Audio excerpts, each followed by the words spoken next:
Bienvenidos a FIGRE Informa. El día de hoy presentaremos el caso que nos tiene concertados a todos a nivel internacional. En el último año se ha registrado la segunda caída del precio más alta de la historia. Analistas expresan que el exceso de oferta y la competencia han sido los señalados como los culpables del declive del llamado oro negro.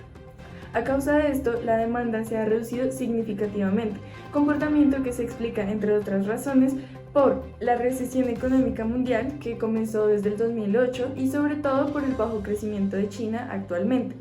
Las decisiones de la OPEP de no recortar su producción pese a la cotización internacional del crudo y el comportamiento del mercado asociado con esta commodity que en definitiva está en declive. Con base a esto se puede evidenciar en la siguiente gráfica que el precio del petróleo ha pasado de $112,68 por barril en junio de 2014 a $27,41 en el presente año, lo que representa una caída del 75,7% de la caída del precio. En definitiva, se han ralentizado mucho de la economía y el choque podría extenderse por varios años. A continuación, veremos algunos reportes que han vivido la crisis en algunos países donde el petróleo es fuente importante de ingreso económico. Expertos hablarán sobre la reacción y recuperación de Colombia y Venezuela y algunos testimonios.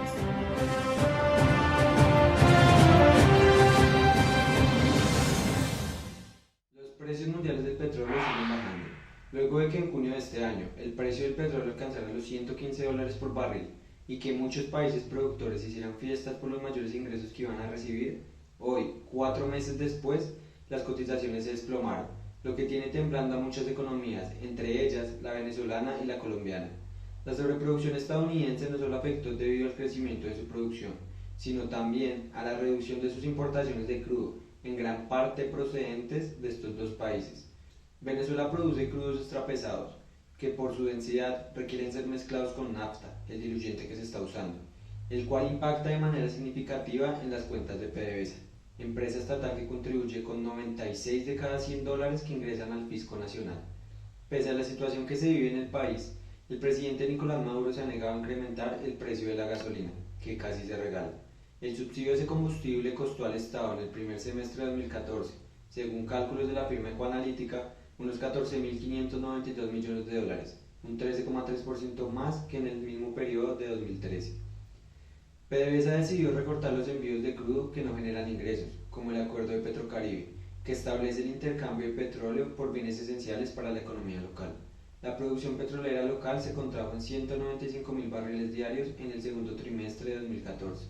Actualmente, según firmas independientes, roza los 2.700.000 barriles diarios. El economista Francisco Farco aseguró a este diario que para mantener el nivel de gastos del gobierno requeriría de una cotización de $120 por barril, algo impensable en el actual contexto. En el caso de Colombia, el cuarto productor de crudo de América Latina también está pasando dificultades. Para el país esta es una noticia fatal en momentos en que se debate una nueva reforma tributaria, como consecuencia, en gran parte, de la caída de la renta petrolera. El presidente de la Asociación Colombiana de Petróleo, Francisco José Lloreda, dice que por cada 1% que baje el precio internacional, los ingresos anuales por regalías e impuestos de la nación se reducirán en 300.000 millones de pesos colombianos. Este comportamiento ha tenido un gran impacto en las acciones de las principales petroleras. El título de Ecopetrol perdió la semana pasada un 34,05%, al igual que Pacific Rubiales, acción que ha caído un 18% en lo corrido del año.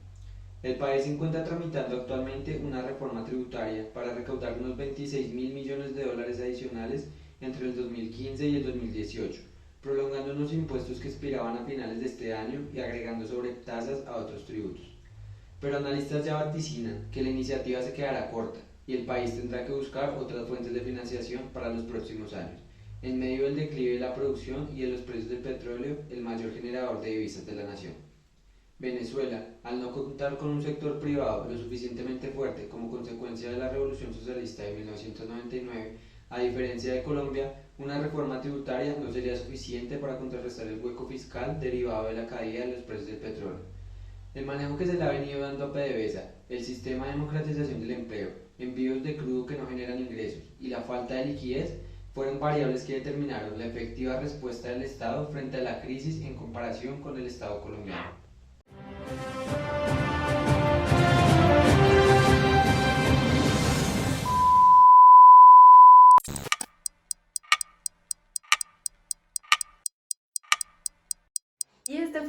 especial del día de hoy con la crisis del petróleo del 2014. Ya vimos el panorama en el que estos dos países pasaron durante la crisis. Ahora, David, especialista en medidas de crisis, nos realizará una comparación de las empresas internas que rigen el mercado del petróleo, cómo éstas afectaron la economía del país y a su vez veremos algunas de las medidas que tomaron tanto Venezuela como Colombia frente a esta crisis, cómo les afectó o les ayudó a nivel mundial y a su vez a desarrollar su economía.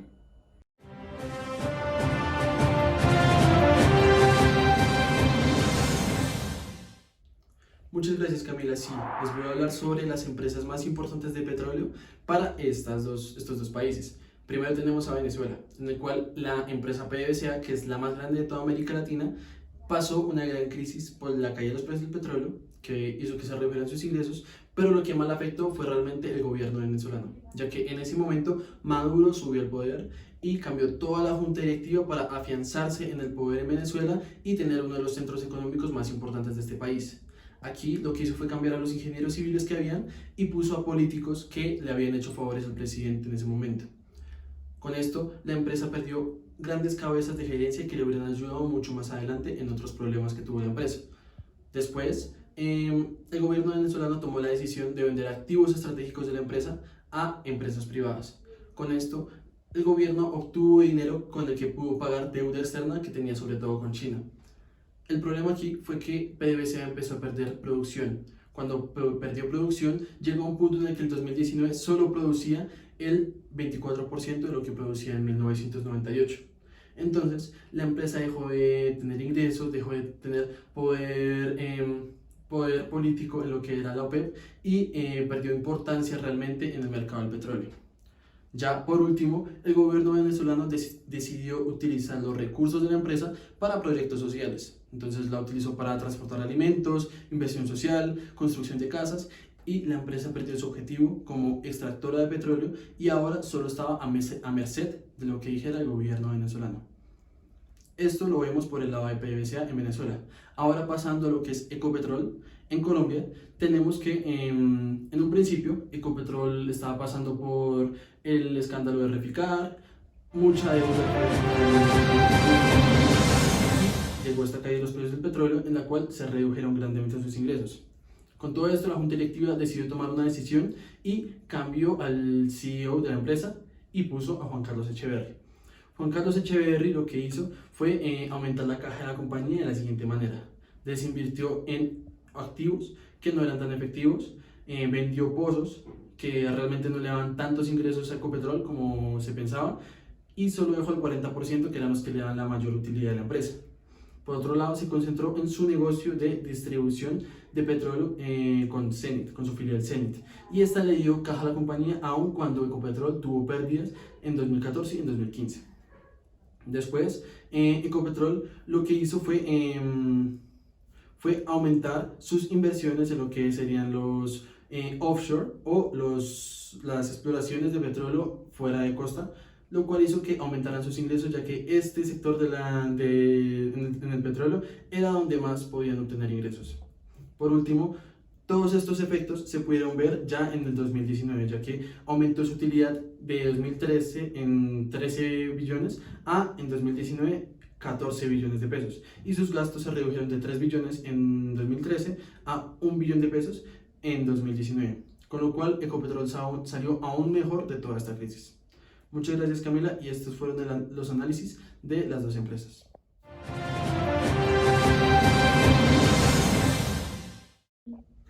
Listo, Camila. Por el lado de Venezuela, podemos decir que las medidas que más afectaron a Venezuela fue básicamente que al reducirse los ingresos, el gasto social no podía aguantar en el mismo nivel en el que estaba, pero el gobierno venezolano decidió incluso aumentarlo, lo cual produjo pues que se tuviera que financiar esos problemas sociales de alguna forma. El gobierno venezolano lo que hizo fue financiarse con deuda extranjera y con su Banco Central, lo que al final irrigó bolívares a toda la economía y esto produjo inflación. El gobierno, para tratar de controlar esto, aumentó los impuestos y fijó precios para que los precios no siguieran subiendo. Pero como en la economía venezolana la gran mayoría de insumos vienen del exterior, o sea, son importados, la fijación de precios no los afectó, pero sí la devaluación. Entonces las empresas tuvieron costos por todos lados. Por un lado, aumentaron los costos de sus insumos y por otro lado, los impuestos aumentaron.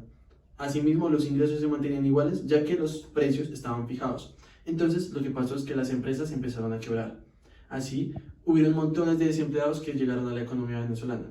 El gobierno entró en un círculo vicioso en el que tuvo que financiarse de nuevo para ayudar a todos estos desempleados. Entonces se formó este círculo vicioso en el que aumentaba y aumentaba y aumentaba la inflación y el gobierno cada vez podía pagar menos.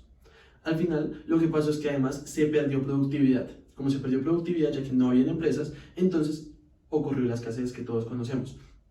Con la escasez, el gobierno venezolano tuvo que fijar una cuota de alimentos a la cual la llamó la canasta familiar. Así, el gobierno venezolano cada vez entró más en declive y llegamos al día de hoy en el que la economía venezolana llega a tener una inflación de 4 dígitos y migraciones masivas a otros países para que los venezolanos puedan encontrar dinero y puedan financiar su gasto del hogar para sobrevivir en otros países.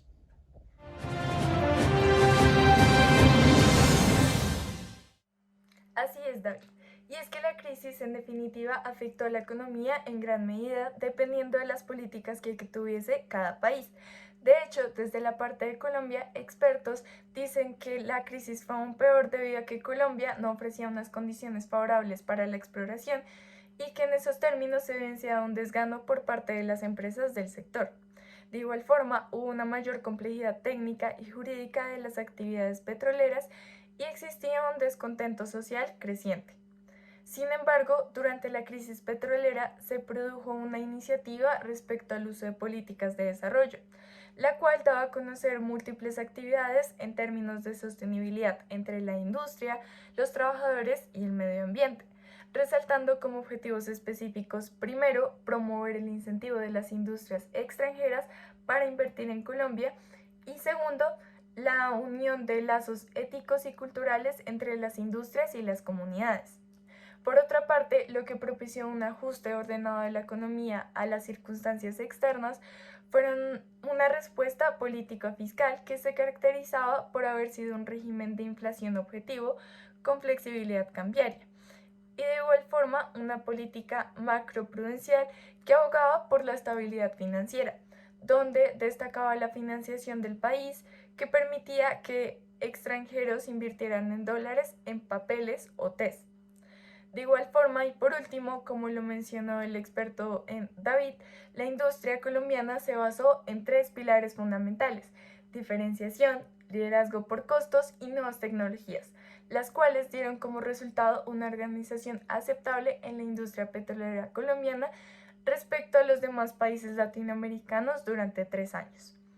En definitiva, el desarrollo de Colombia fue mucho mejor que sus países vecinos. Y un claro ejemplo se evidencia en la comparación que hacemos con Venezuela. Se sabe que, aunque en aquel momento Colombia hubiese dependido del petróleo, supo conllevar la crisis para que el impacto no fuera mayor. Todo esto gracias a la gestión estratégica y ágil del país. Así es como concluimos nuestro especial de la crisis petrolera del 2014, la comparación que hacemos de cómo conllevaron cada uno de los países esta crisis, las medidas que tomaron y cuáles fueron aquellas cosas que le favorecieron o perjudicaron a los dos países en su economía. Esperamos verlos en un próximo episodio. Esto fue Figre Informa. Hasta luego. Gracias.